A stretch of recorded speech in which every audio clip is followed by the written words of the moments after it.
자, 여기 29장 9절에서 11절을 다시 보죠. 9절에서 11절을 다시 봅니다.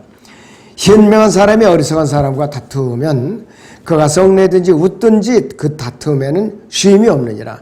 피에 목마른 자는 정직한 자를 미워하나 의인은 그의 혼을 찾느니라.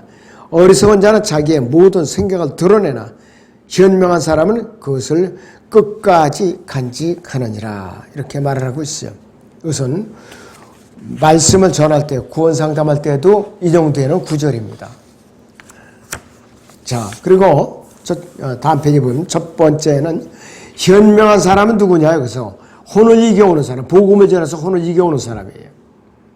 혼을 이겨오는 사람은 계속해서 어리석은 사람들과 어떻게 되냐? 다투게 돼 있어요. 논쟁을 하게 돼 있어요. 믿지 않는 자들과. 바울이 고린도서 1장에서 계속해서 다투고 있죠. 고린도서 1장을 봅니다. 20절부터 보죠. 지혜 있는 자가 어디 있느냐? 학자가 어디 있느냐? 이 세상의 변론가가 어디 있느냐? 하나님께서 이 세상의 지혜를 어리석게 만드신 것이 아니냐? 하나님의 지혜에 있어서는 세상의 그 지혜로 하나님을 알지 못하였기에 하나님께서 복음 전파에 어리석음으로 믿는 자들을 구원하시기를 기뻐하셨느니라. 유대인들은 표적을 구하고 헬라인들은 지혜를 찾지만 우리는 십자가에 못 박히신 그리스도로 전파하노니 이것이 유대인들에게는 거치는 것이 되고 헬라인들에게는 어리석은 것이 되지만 부르심을 받은 사람들에게는 유대인들에게나 헬라인들에게나 그리스도는 하나님의 능력이 또 하나님의 지혜니라. 이는 하나님의 어리석음이 사람들보다 더 지혜롭고 하나님의 연약함이 사람들보다 더 강하기 때문이니라 그랬어요.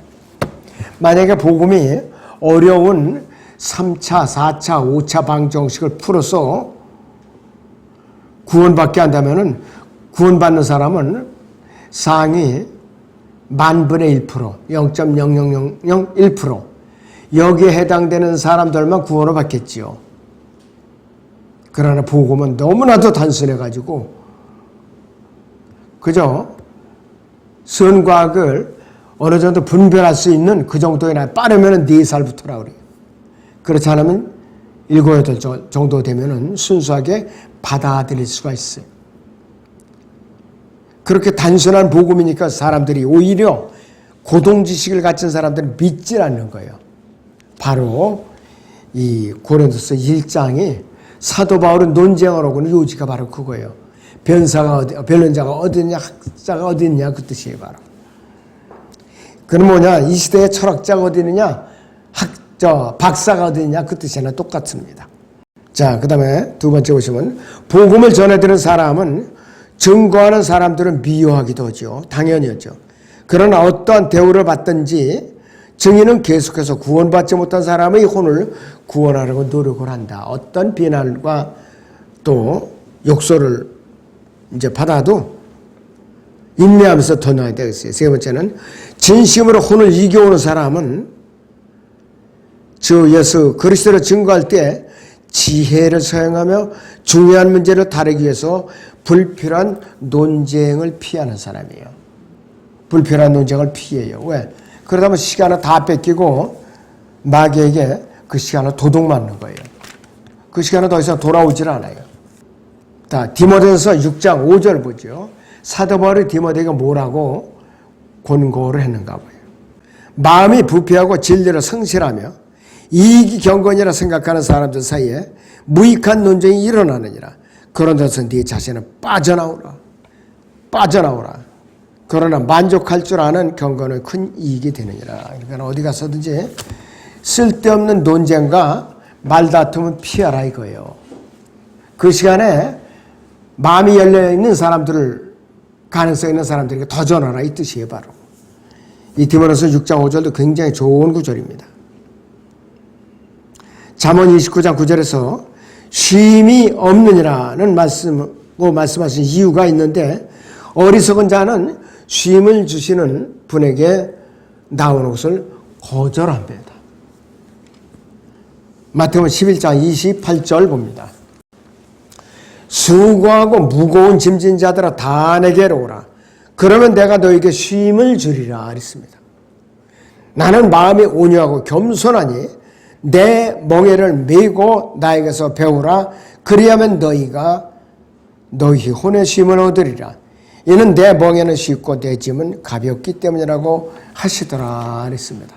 오래전에 도날 목사가 한국에 왔을 때 이걸로 이제 주제 설교를 하더라고요. 그러면서 멍에 빨리 벗어버리지 않으면 죄의 짐의 멍에를 벗을 길이 없다. 이렇게 결론을 내리더라고요. 자, 어리석은 자는 쉼을 주시는 분에게 오는 것을 거절하기 때문에 자, 그 사람은 하나님의 말씀에 격분하든지 말씀을 비웃든지 그에게는 1년 365일 쉼이 없어요. 그에게는 쉼이 없어요. 혼을 이겨오는 사람은 계속해서 어리석은 자의 혼을 위해서 분투하지요. 어리석은 자는 혼을 이겨오는 사람이 가죽을 벗기려고 분투한다. 이 정도로 서로 상극관계에 있다 이거예요. 얼마나 지독하냐 이거지. 개인적으로 복음을 전하는 사람에는 누구나 이 구절이 실생활에 적용된 경험이 있다. 경험대로 한다 이거예요 바로. 어리석은 말과 논쟁과 관련해서는 잠언 10장 19절에서부터 잠언 24장 2절도 참조하면 많은 교훈을 얻을 수가 있다고 그랬습니다. 여기서 잠언 16장 27절만 보지요. 경건치 못한 사람은 악을 꾀하나니 그의 입술에는 맹렬한 불 같은 것이 있느니라 이거예요. 16장 27절에 경건치 못한 사람은 악을 꾀하나니 그의 입술에는 맹렬한 불 같은 것이 있느니라 그랬어요. 또 잠언 24장 2절을 봅니다. 그들이 마음은 파괴를 기억하며 그들의 입술은 해악을 말하느니라 그랬습니다. 덕을 세우는 것과는 완전히 전혀 관계가 없는 입술들이에요. 어리석은 자의 말에 대해서 전도서 10장 13절 하반절에서는 그의 이야기 끝은 사악한 관계니라 미쳐서 날뛴다 이거예요 바로. 현명한 사람들은 말할 것이 있기 때문에 말하지만 어리석은 사람은 뭔가 말을 해야 하기 때문에 말을 하는데 사도 바울은 고린도후서 4장 13절에서 우리도 역시 믿음으로 말하노라 이렇게 기록하고 있어요. 전도서 10장 13절에 그의 이야기의 끝은 사악한 관계니라. 것은 요즘 우리나라 정치판을 보면은 피부로 느껴요 여러분들. 피부로 느낀다 이거예요. 양심이라는 건 인두로 지진 사람들이 완전히. 복음을 저는 개인적으로 전해본 사람이라면 누구나 비웃거나 격분하는 어리석은 자에게 익숙해 있어요. 하도 조롱을 많이 받고 그렇기 때문에. 그의 모든 생각을 잘 알고 있죠. 모든 구원받지 못한 사람들, 특히 교육받은 죄인들은 모두 똑같이 생각하고 말하면 무슨 행동을 보일지 쉽게 예상을 할 수가 있어요. 잠언 29장 10절에서 피에 목마른 자라는 단어가 나와요. 피에 목마른 자. 자신의 죄들을 속죄하는데 완벽한 피를 신뢰하지 않는 사람은 격분한다는 말이에요. 그래서 그들에게는 쉼이 없기 때문에 비웃고 격분한다고 해도 도움이 되는 것은 아무것도 없어요.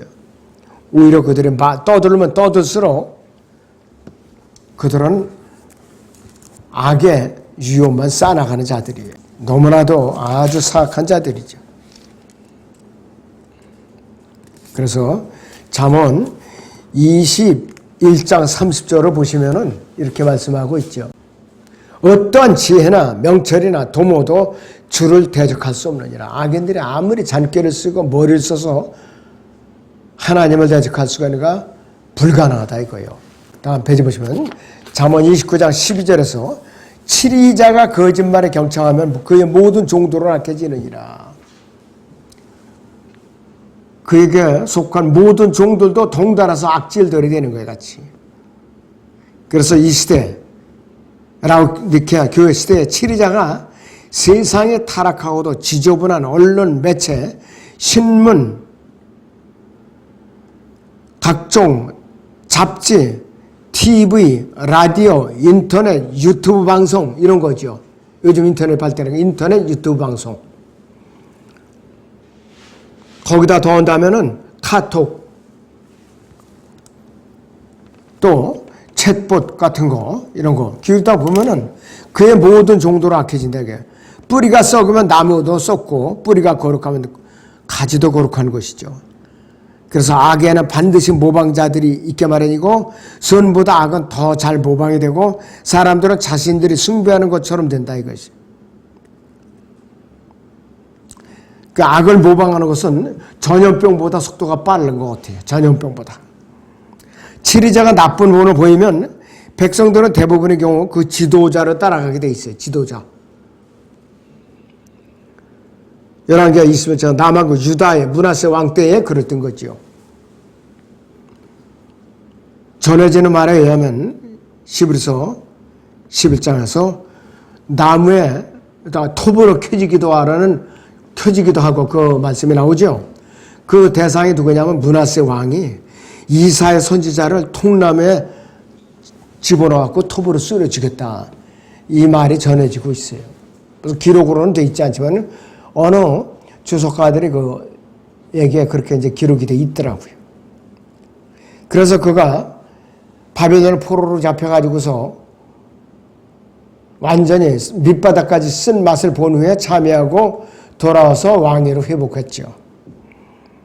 잠언 29장 13절에서 가난한 자와 포악한 자가 함께 모여 있거니와 주께서는 그들 눈에 모두 빛을 주시느니라 그랬어요. 하나님께 사람들을 소기도로 만들지 않은 것과 마찬가지로 가난하게 만들지 않으시는데, 하나님께서는 이들을 사람들로 창조하셨는데 이들은 서로 뒤섞여서 거리를 다니고 같은 교통수단을 이용하고 같은 공기를 숨쉬고 무리 속에 서로 밀어대면서 같은 음식을 먹는다. 그러니까 선한 사람이나 악한 사람이 뒤죽박죽 섞여서 산다 이 뜻이에요. 바로 허다못해 살인 강도나 도둑들이나 날치기나 지하철 같은 데 누가 표시가 되나요? 섞여서 있잖아요. 유다 이스카리ot 같은 기만적인 사람도 상처로 뒤덮여서 부자의 집 문에 누워있던 나사로가 받은 만큼의 최소한 그 정도의 빛은 받고 살았다 이 뜻이에요. 세상으로 들어오는 모든 사람에게 빛이 있는 참빛이신 예수 그리스도죠. 가난의 명분과 가난의 치유책과 가난의 복에 관해서 가난한 사람에게 빛을 주시고, 마찬가지로 그분은 속이는 사람에게 그 사람의 이중성과 이중거래와 속임수와 배반과 정치활동에도 빛을 주시는 분이에요. 요즘 악인들이 더 인기가 있어요. 대부분의 사기꾼은 자신이 언제 사기꾼이 되었고, 왜 사기꾼이 되었고, 어떻게 사기꾼이 되었고, 무엇 때문에 사기꾼이 되었고, 사기꾼으로 남아있는 이유가 무엇인가 안다고 그래요. 그 사람 자신이 안다고 그래요. 그래서 잠언 29장 14절에 왕이 가난한 사람을 신실하게 판결하면 그의 보좌는 영원히 견고하게 되리라 그랬어요. 잠언 14장 35절을 보죠. 왕의 은총은 현명한 종에게 가고 그의 진노는 수치를 일으키는 자에게 가느니라 그랬습니다. 행위대로 보응이 가는 것이죠. 바로 이 구절에서 왕은 분명히 주 예수 그리스도이세요. 영원한 의의 보좌에 지신 다윗에게 약속된 시편 89편이나 예레미야 22장이나 요한계시록 22장에 보면 아주 자세하게 언급이 되어 있죠. 잠언 29장 15절에 매와 책망은 지혜를 얻게 하나 혼자 버려진 아이는 그 어미를 욕되게 하느니라. 잠언 13장 24절이죠. 콜론이 아니고 꼭스페로 되어 있네요. 자, 여기서 잠언 19장 18절을 봅니다. 소망이 있을 때 네 아들을 징계하라. 그의 부르짖음으로 인하여 네 혼은 용서하지 말지니라. 그러니까 철이 들기 전에 어렸을 때에 매와 회초를 들어서 징계를 하라 이거예요. 커지면은 아비가 매를 들면 오히려 그 아들이 어떻게 되느냐, 힘이 더 세니까 아비의 팔을 비틀거나 몽둥이를 빼앗아 이제 부러뜨려 버린다 이거예요. 훈련을 받지 못한 아이는 비참하다 그러죠. 매와 또 책망으로 훈련받지 못한 아이는 비참하다 이거예요. 개방된 마음의 자유주의적 사고를 가지고 자유롭게 사랑하고 폭넓은 지성을 갖춘 관용적인 현대의 자유 사상가보다 더 비참한 사람이 없다 그랬어요. 진보와 발전으로 통하는 것이 때로는 선한 분별력과 능력이 겨루기도 하다 그랬습니다. 그랬더니 달콤한 사탕보다는 매로 아이의 주의를 더 빨리 환기시킬 수가 있다 그랬어요. 그전엔 초등학교 교사들이 아이가 잘못하면은 손 내밀어 갖고 너 뭐뭐뭐 잘못했어. 너 몇 대 맞을래? 그러면 아이가 몇 대 얘기한다고. 그러면 공개적으로 반 학생들 앞에서 이렇게 휘처리를 다 때렸어요.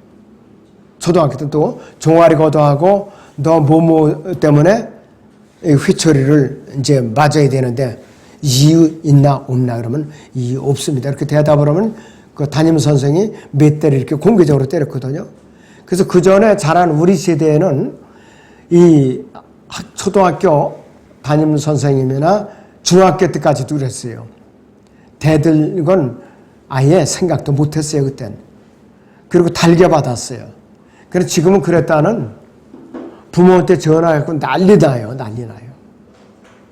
현직 교사가 저한테 얘기를 해주는 얘기예요. 현직 교사가 지금. 보육원이나 주관학교, 부모들에게 혼자 버려진 아이는 도둑이나 건달이나 게으른 학생, 성 도착자가 됨으로써 거기다 더 본대냐면 마약 중독자가 됨으로써 그 어미에게 수치를 가져올 수 있다 이거예요. 본문은 단순히 책망이 아니라 매와 책망을 추천하고 있다. 그런데 이 시대에는 이렇게 했다는 세상에 뒤집힐 정도로 난리가 나죠. 잠언 19장 16절에 보면 악인이 많아지면 죄가 더 늘어나나 의로운 자는 그들이 멸망을 보리라고 말씀을 하고 있죠. 잠언 28장 28절을 보죠. 악인들이 일어나면 그랬어요. 28장 28절입니다. 악인들이 일어나면 사람들이 숨으나 그들이 멸망하면 의로운 자들이 늘어나느니라 했습니다. 예나 지금이나 이거 똑같은 진리입니다. 이 구절의 마지막 부분은 성도들이 재림을 바라보는 모습을 다루고 있어요. 자, 여기서 말라키 3장 17절을 보죠. 구약에. 만군이 주가 말하느니 내가 나의 보속들을 만드는 그날에 그들이 나의 것이 되리라. 내가 그들을 아껴두리니 사람이 자기를 섬기는 자들 자기 아들같이 아낀같이 하리라. 그때에 너희가 돌아와서 의인과 악인 사이를 하나님을 섬기는 자와 섬기지 아니하는 자 사이를 분별하리라. 재림을 다루는 장면이죠. 그리고 또 말라키 4장 1절 2절도 보죠. 보라 이는 화덕같이 탈 그 날이 오기 때문이니 교만한 자와 악을 행하는 자는 정녕 다 그루터기가 되리라. 오는 그날이 그들을 태우리니 뿌리나 가지도 그들에게 남기지 아니하리라. 만군의 주가 말하노라. 그러나 내 이름을 두려워하는 너희에게는 의의 태양이 그의 날개에 치유를 가지고 솟아오르리니 그러면 너희는 나가서 외양간의 송아지들처럼 자라리라 했습니다. 그러니까 의인은 재림을 반가워한다, 기뻐한다. 근데 악인들은 두려워하는 것이에요, 바로. 자, 데살로니가 후서 봅니다. 1장 7절에서 10절을 보겠습니다. 고통을 받는 너에게는 우리와 함께 안식으로 갚아 주시는 것이라. 주 예수께서 그의 능력의 천사들과 함께 하늘로부터 나타나실 때에 하나님을 알지 못하는 자들과 우리 주 예수 그리스도의 복음에 순종치 아니하는 자들을 불길 가운데서 보라시리니 이런 자들은 주의 임재와 그의 능력의 영광으로부터 떠나 영원한 멸망의 형벌을 받게 되리라. 그날에 주께서 오시면 그 성도들에게서 영광을 받으시고 또 믿는 모든 사람들에게서 기히 여김을 받으시리라. 이는 우리의 증거가 너희 가운데서 믿어졌기 때문이라고 이렇게 말하고 있어요. 문자적으로 그대로 이루어질 모습을 미리 표현해 놓은 거예요. 이 모습이 바로. 자, 잠언 29장 17절을 봅니다. 네 아들을 바로잡으라. 그리하면 그가 너를 평안하게 하리니 정녕 그가 네 마음에 기쁨을 주리라. 이렇게 말씀하고 있어요. 여기서 잠언 10장 1절을 보겠습니다. 솔로몬의 잠언이라. 현명한 아들은 아버지를 기쁘게 하나 어리석은 아들은 그의 어머니의 근심이니라 그랬습니다. 극단적으로 표현하면은 우리 속담에는 무자식이 상팔자 이 말을 하는 사람도 있는데 그거는 좋은 속담이 아니에요. 그러면 나라가 망하죠. 인구가 소멸돼가지고. 잠언 13장 24절을 봅니다. 매를 들지 않는 자는 자기 자식을 미워하는 것이나 자식을 사랑하는 자는 알맞은 때에 징계하느니라 그랬습니다. 여기서 히브리서 12장을 봅니다. 5절부터 또 마치 자녀들에게 했던 것과 같이 너희에게 권면하신 말씀을 잊었으니 곧 내 아들아 주의 징계를 경시하지 말고 책망을 받을 때 낙심하지 말라. 주께서 그의 사랑하시는 자를 징계하시고 그가 받으신 아들마다 매질하시느냐고 하신 것이라. 너희가 징계를 견뎌내면 하나님께서 너희를 아들들로 대우하실 것이니 아버지가 징계하지 않는 아들이 어디 있느냐. 모든 사람들이 참여하는 징계를 너희가 받지 않는 자면 너희는 사생하여 친아들이 아니니라. 또 우리 육신의 아버지가 우리를 징계하여도 존중하였거늘 영들의 아버지께는 더욱 복종하며 살아야 하지 않겠느냐. 이렇게 말씀을 하고 있어요. 예수님을 믿었다고 늘 편안하고 호강하는 거 아니에요. 사랑하는 자일수록 하나님께서 이탈하지 않도록 매를 드신다고 그랬습니다. 오늘은 여기서 마칩니다.